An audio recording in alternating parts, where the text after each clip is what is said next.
Bonjour à tous, aujourd'hui nous allons parler de la prière. Ce sera la première vidéo d'une série de plusieurs qui va aborder ce sujet qui est vraiment au cœur de notre vie chrétienne. Alors avant de parler de prière, j'aimerais vous parler un peu d'amour.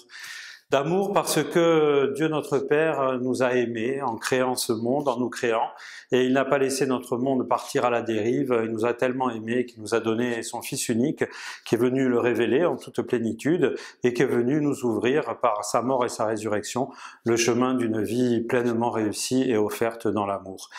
Dieu le Père nous a aimés, le Christ nous a aimés, nous a donné l'Esprit Saint, et cet Esprit Saint qui nous habite suscite en nous l'amour, l'amour pour Dieu notre Père, pour Jésus et pour tous ceux qui nous entourent. Alors cet amour, il consiste en quoi? C'est un don de vie. Finalement, Dieu nous a donné la vie, il nous a donné la possibilité de vivre éternellement et de partager cette vie. Alors devant un tel amour, on ne peut être que reconnaissant. Et puis avoir le désir d'entrer en relation avec ces personnes divines qui nous ont fait cadeau de la vie.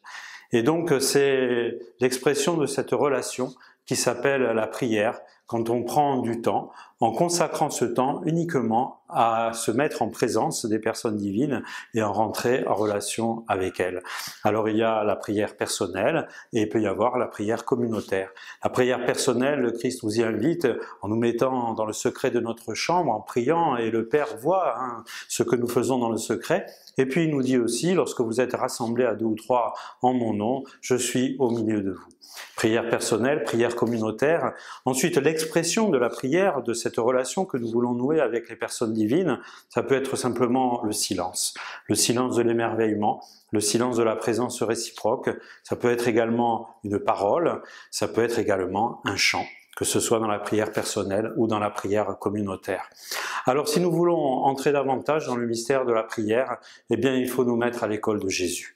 Car finalement, c'est lui notre maître de prière. En tant qu'homme, il a longuement et fréquemment prié son Dieu et Père, et il nous apprend ce que c'est que la prière. On voit tout au long de l'évangile Jésus prier, prendre du temps, et puis chanter les louanges de son Père, le remercier, lui exprimer sa souffrance, lui demander également son aide pour telle ou telle guérison. Et donc finalement, dans une prochaine vidéo, nous nous mettrons à l'école de Jésus pour entrer davantage dans le mystère de la prière. Alors je vous dis à bientôt.